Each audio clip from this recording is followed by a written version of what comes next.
Welcome back to the Side Chat Podcast. In case you've never heard of the series before, this is kind of a little passion project of mine where I go through and I talk about different things that happened in history, most of it being World War II aircraft or World War II battles. And sometimes we talk about video games. I'm thinking about expanding this series into possibly World War I with Battlefield 1 or just other things. Possibly kind of transforming the format I've been using. It's been really hard to get these 30 to hour long videos out to you guys every month on time. I lost my voice a couple weeks ago, Battlefield 1 beta hit. All these things kind of get in the way, and it takes, honestly, probably about 24 to 30 something hours of recording it, editing it, processing it, uploading it, etc. So I just need to find a way to get these out to you, ideally maybe every 2 weeks. So I'm thinking about maybe kind of with a smaller 15 to 20 minute format on a smaller subject, and then just putting them out more regularly. And then we'll see where we go from there. But right now we're going to talk about the A6M2 and 3. Next episode we're going to talk about the A6M5 and its siblings past that. I have Loli Dragon here, and he's the person that I usually go to when I have questions on Japanese aircraft. About 80-90% of my research all revolves around the U.S. in World War II, and I read a lot of people who write about U.S. history. When you look for things about Japan in World War II, it's almost non-existent. Culturally, they didn't really talk about what happened after the war. A lot of documents were burned or destroyed or lost, and the things that survived are typically still in Japanese. So it's really, really hard to find information on Japanese subjects during World War II. So some of these numbers you hear, if you have different numbers, if you see different numbers on a website or a different book, that's going to happen because nobody has World War II for Japan 100% correct because it just isn't enough information. All right, let's start at the beginning of the story. During World War I, Japan and the United States and Britain were pretty close. Actually, some of the ships that the Japanese had were British cruisers. The U.S. and Japan were trading. It was a pretty good relationship. And eventually their emperor lost basically control of the country, and it was a military. The Army and the Navy were constantly kind of in this feud over who controlled the country. It was a very weird military state. And they were out to expand. They invaded China because they wanted to get a hold of besides hating the Chinese, they invaded China because they wanted their own stronghold where they could get things like oil and steel and not rely on buying it from the United States. When they invaded China, they kind of made a huge genocide, one of the worst atrocities that really isn't talked about much in history. And the U.S. immediately cut any trade to the Japanese in retaliation for that, which kind of just started World War II started that ball rolling down the path of the World War II in the Pacific. Yeah, a little bit before the war, Japan really didn't want to start a fight with us. They tried their best to get us to continue trading with them, but they kind of went to the last resort of going into war with us with Pearl Harbor. Japanese and American society were so different. We viewed the Japanese as just being basically, how do I put it? We didn't understand their religion. We thought their religion was pagan. We didn't understand the language, their rituals, anything. The Japanese saw all the gangster movies and the news that came out of people killing each other with Thompson submachine guns. Kind of like the world thinks today that we all shoot each other in the streets. That's what the Japanese kind of thought of us, that we were just a bunch of heathens murdering each other and drinking and prostitution and blah, blah. Neither side culturally respected each other. And then it was just a collision course kind of from there. So let's talk a little bit about the Japanese pilots versus kind of American pilots. American pilots before and at the start of World War II were basically peacetime military. They had training. They were decent. They were good. I mean, I think pilot skill comes down to individual pilot, but they were trained. They weren't necessarily called the best, so they weren't the worst, though. They were just pilots. You know, they went through typical American training. The Japanese pilots, if you want to talk about this, Lolly, about what the Japanese pre-war pilots went through to get in the air. Yeah, so the pre-war pilots would apply, and about roughly around something like 1,500 or so would usually get accepted to go into the school. At the end of that, there was no more than 50 usually that would make it through. And that's because the training and everything that they had to do to get through that school was very, very, very strict to the point of where someone would break the rule the night before his graduation and he would automatically be stripped of anything that he did for those 3 or so months that he went through the school. And basically the first day of going into the school was you were wrestling with everyone in your classmate. You would basically be chosen out of a group, and you'd have to fight someone. And if you lost, you would have to fight the next person and the next person until you gave up or you fought everyone in the class. And then if you fought everyone in the class, the next day it would all begin again. It would begin with you until you gave up or you beat him, and you were done. And this basically weeded out the weakest of the weak to them. They did other things such as climbing poles with their bare hands. They had to hold their breath for at least 2 minutes underwater. It was very strange stuff to be necessary to be a pilot, but it worked out for them a little bit. Later on, they couldn't really do that. After 1941, they had to kind of degrade their schooling for it into about 3 different classes. The highest class was fighter pilots. They would be about the 50 people that graduated top, did everything perfectly. There was the substandard, and then there was kind of like the last. They did okay, I guess, and that's the way the Japanese saw them. But they basically had to do that to start replenishing their numbers after Midway. And that's one of the big differences between the U.S. and the Japanese was they did not have infrastructure set up to push out the number of pilots that the United States did. So when we lost 5 pilots, it was really no big deal. When they lost 5 pilots, it was a pretty big deal. And so they just did not foresaw or plan for, or under no circumstance, just keep up with the amount of losses, especially after Midway. Midway was just devastating to them, aircraft-wise, carrier-wise, and pilot-wise. The Japanese fighter pilot was viewed as their modern-day samurai. He was seen as kind of their modern-day knight, their modern-day samurai, and that's why they went through so much training. And they had this idea of a very lightweight, maneuverable plane. That's why the Ki-43 was built as it was, and then you have the Zero for the Navy as a very lightweight, maneuverable plane, because they wanted their pilots to be able to dogfight, basically, in their mind, kind of like sword fighting was. They wanted planes to fight on the, and these defensive and these really tight turn maneuvering fights. The U.S. kind of cheated when we put in things like the P-38, the Corsair, the Hellcat. We didn't play that game, and the Zero never kind of really recovered once we put out aircraft that countered. So the original Zero, though, was a kind of a masterpiece, I think, of its time. When it was introduced in 1940, it was probably one of the best or the best aircraft on the planet for its moment. The doctrine for the Zero was basically lightweight, maneuverable, long range, and only put armor in for the pilot and a few vulnerable parts. Everything else had to go. Even people who don't know much about World War II or study World War II or anything, if you say Zero, they probably know it's a Japanese plane. And especially in the United States. And the reason that being is that the Zero hit Pearl Harbor so hard that everything after that was a Zero. Anytime a U.S. pilot saw a plane in the air, single-engine radial Japanese plane, they just screamed Zero. And if you look back through a lot of reports, you'll actually see pilots misidentifying things as Zeros when they're actually Ki-43s. Ki-43s were far more abundant, and that's probably what you would run into 80% of the time. Zeros were a little bit more rare. To give you an example of this, most of us have probably heard the story of the Warway pilot that jumped a quote-unquote Zero from behind and shot down. One of my favorite stories of a Warway sneaking up on a Japanese fighter and shooting him down. If you look up the report today, it will say he thought he shot down a Zero. When they went back and pulled it out of the ocean, it was a Ki-43.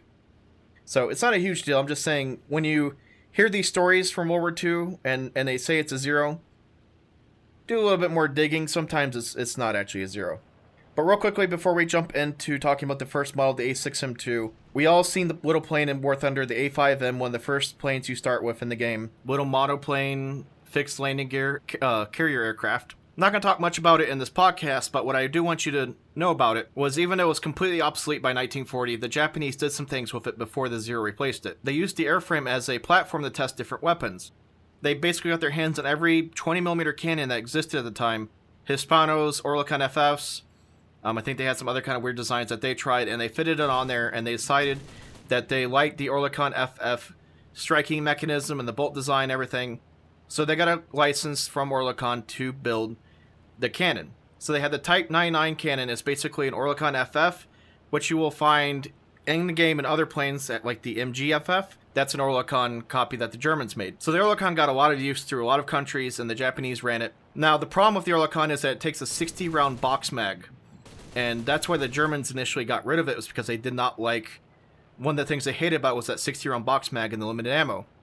The Japanese were eventually able to replace that with it being belt-fed, and of course later on they did some higher velocity cannons and so on. I don't want to focus on that too much though when we talk about the Zero, but basically it's a Type 99 cannon, which is just an Oerlikon FF, that they made adjustments with it as they could, and make improvements to it. The same thing with the 2 machine guns and the cowling of the plane. You'll see different things messed around with those. They were just trying to improve it, but I don't think it's really that noteworthy. One thing I do want to mention though is that the Japanese did do some testing with a couple different engines before settling on the Sakai 21 that's in the A6M2, and the main thing they tried to accomplish was putting the cannon in the cowling of the aircraft, but eventually they just moved it to the outside wings. Also on the right wing there is a gun camera that most people actually don't really know about. Inside of the right gun is a little gun camera. It's not in the nose like some of the other planes are. So the A6M2A Mod 11, which is in War Thunder, was the pre-production model. They built 67 of these. In July 1940, it was accepted. They went into production in August. These things saw action immediately in China. 15 of these were escorting bombers on their first mission. They engaged a force of I-16s and I-15s being flown by the Chinese army. 27 Chinese aircraft were lost on their first engagement. So 15 versus 27, or 27 plus whatever didn't get shot down. Pretty good numbers. During their first year in China, those pre-production aircraft were able to shoot down 46 aircraft. They damaged 62, and only 2 of them are lost to AA. That's where the legend of the Zero kind of started, I think, right there, was what it did to the Chinese. The Chinese did try to send word back to the Allies, the British and the Americans, that they're holy crap, there's this thing, it's a Zero, it's destroying us, and they're sending back, it does this, it maneuvers like this, it can do this, blah, blah. The US just did not believe that the Japanese could build something like that, and they just kind of disregarded the intelligence altogether, which bit them in the ass when we had to fight them. So the A6M2 Mod 11, mostly you read about it in China. The A6M2B Mod 21 is the Zero that attacked Pearl Harbor. That's the one that's kind of the most infamous. That's the one that saw a lot of action, especially in the Aleutian Islands up in Alaska. This aircraft had manually upward folding wingtips so it could fit inside the elevator of the Japanese carriers. It shortened the wing only by like, what, 20 inches altogether? Yeah, those aircraft carriers were made in the early 20s off of old battleships that were supposed to be designed. But the elevators on them were really, really tiny, and they didn't want to make the whole wing fold like we did with our carrier aircraft, because that would require to put more weight into the aircraft for that mechanism. So they decided just to get rid of the 20 inches necessary on the wingtips. And in turn, they ended up shorting the elevator on the ailerons on later models of them to get that same shortness. There was 3,749 A6M2 Mod 21s built. 108 of these attacked Pearl Harbor. The U.S. fleet used to be based in San Diego. The United States president wanted to show a force to Japan that we were serious and do not attack us. So we moved our entire Pacific fleet to Pearl Harbor because it was a great spot for it. It's also a great spot to be attacked, evidently, because the Japanese wreaked all hell there. We all kind of know the story of Pearl Harbor. And we've probably all seen that terrible movie. That was the first time American civilians saw a Japanese fighter. And that's when everything kind of became just, you know, this terrifying fighter from the Japanese. The Japanese commanders thought that 1-0 equaled 5 U.S. fighters. I don't think they were feeling that in 1944. But early on, against P-36s and early Wildcats, I could see where they were getting that enthusiasm and confidence from. I think it's fair to say the Zero owned the Pacific skies until Midway. And then that's when the U.S. technology kind of caught up and then eventually surpassed them. The aircraft had pretty good visibility. I really like the canopy for as early of a plane as it is, even though it's not a bubble canopy like we kind of prefer. It still had really good visibility for having a kind of a birdcage design. All the instruments are laid out very neatly. It was a somewhat comfortable cockpit. Zeros are kind of hard to find today because a lot of them didn't survive.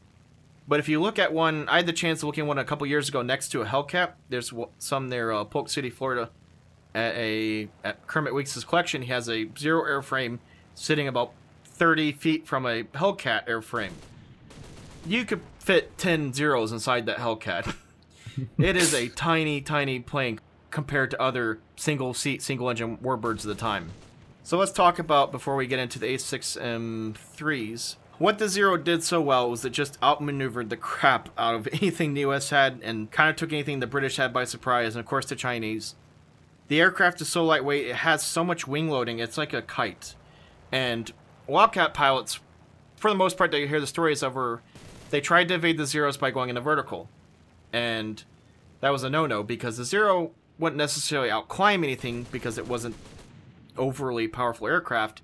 It just had so much wing loading that it would catch you, because it would just shoot straight up for that first, we'll call it 1,500 feet, like a bouncy ball, and then it would, you know, fall over and return back to the planet. But it would catch the Wildcat in that initial climb. And that's the important thing to know, is that a Zero does not outclimb most things. It will outdo it in the initial climb. If you can get past a certain amount of, we'll call it feet, or meters, the Zero probably can't catch you. But if it catches you before that, then you're screwed. So we kind of had to put out a memo to the Wildcat pilots to stop trying to evade the Zeros by going into the climb. Now, the Zeros weren't very happy when they met the F6F, because the Hellcat, you weren't going to catch that in a climb. It had too much power, it had too much energy, and the A6M3 was totally outclassed in that regard. Which is, like I said, when the Zero went from being the badass in the air to being a liability. So the A6M2N, 327 built. It's a fun little plane in War Thunder. It was designed to basically be a landing / assault coverage plane. It was just a simple little float fighter. It worked really well when the Japanese were attacking and assaulting islands. Then it worked so well when they're on the defense. And the project was kind of dropped. There was 327 of the Zero built. The aircraft was always meant to be an interim fighter, because they were developing the M1K one, which was originally supposed to be a float fighter. But once Japan realized they needed more ground fighters, that the M1K one became a ground-based fighter. And you could probably read up, if you want, on the early problems of the landing gear on the M1K one. There's actually probably the only remaining one of those float N1K ones here in Texas, down at Fredericksburg. Yeah. Great little naval museum. Really random place for it, but they have a lot of cool stuff there. If you're ever in Fredericksburg, Texas, because that's a hot destination, drop into that naval museum.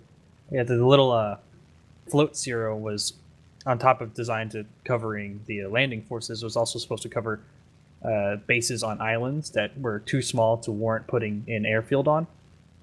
And in that regards, they were okay. They were, for a float plane with having that giant float on the bottom, creating a lot of drag. It could still go a pretty good speed, and it was still very maneuverable. You kind of see that when you're playing games like War Thunder.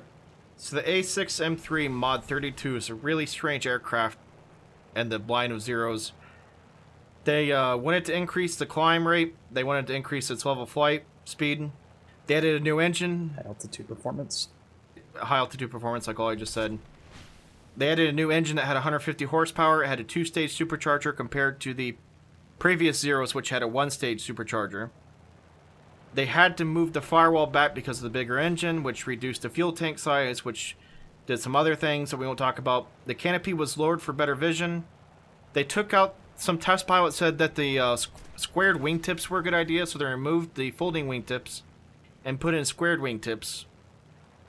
I still don't quite understand the theory behind that. It was supposed to help with speed or something, but it was dumb. July 1941, that aircraft was built. 343 came off the factory line. Like I said, Zeros were getting kind of rare and smaller and smaller production numbers, because they were constantly making adjustments to these things, trying to keep up with the Americans. So the A6M3 Mod 32, it went into combat. They immediately realized things needed to change. So almost immediately the Mod 22 went into production. They increased its range by adding fuel tanks right next to the armament and the wings. That gave an extra 45 liters. They also put in the folding wingtips back, so the squared wingtips died with the Mod 32. And there was 560 of these built, so quite a few more than the Mod 32. 3 of these were used for experiments, and they were fitted with 30mm cannons. So that's about all I have to say. Like I said, I don't want to rag on the Zero too much. I know a lot of people love it. The problem is, when it hit the A6M3 and the A6M5, they were just terribly outclassed, and also has a lot to do with the pilots, like we talked about before. They didn't have these determined, well-trained pilots coming off the line like they had. They had whatever the hell they could get their hands on and trained, and so the quality of pilot went down quite a bit after Midway, like we talked about. And when I rag on Zero pilots in 1944, 1945, just to give you an example, not saying all pilots were this terrible. I'm sorry, there's a confirmed Kingfisher kill over Iwo Jima because he snuck up on it with a Kingfisher and shot it down. If you're in a Zero and you get shot down by a Kingfisher... In the Battle of the Marianas, or the Marianas Turkey Shoot, the pilots that participated in that, most of them had no more than 50 flight hours under their belt. They've never done a carrier landing or takeoff before that. So those Japanese pilots are basically served up as fresh meat for the Allied pilots in 1944-45. So, I mean, no disrespect. I've said it in past podcasts. I think the Japanese, they were a scary enemy. They were ready to die and ready to take as many Americans or British as they could with them at whatever the cost. And when you have a determined enemy like that that will disregard their safety to make sure you die, that's frightening. And I always respect them for that. That they would do anything they could for their families and for their country. So if you have any questions about the Zeros, I know we kind of ran through this pretty quickly, but I didn't want to go super in deep. I didn't want to talk about munitions too much or armament. If you have any questions about the Zero or anything we said, please ask, and I might answer your question in the comments, or I might answer it in the next video. I wanted to keep these shorter, a little bit more compact, a little more simplified. Let me know if you like this format. I wish every podcast could be like the P61, where we dove deep into the guts of that thing. But unfortunately, like I said, time is becoming an issue with these videos. I hope to have the part 2 out in the next week. It'll be a little bit longer than this one. Thanks for listening, and we'll catch you later. Later.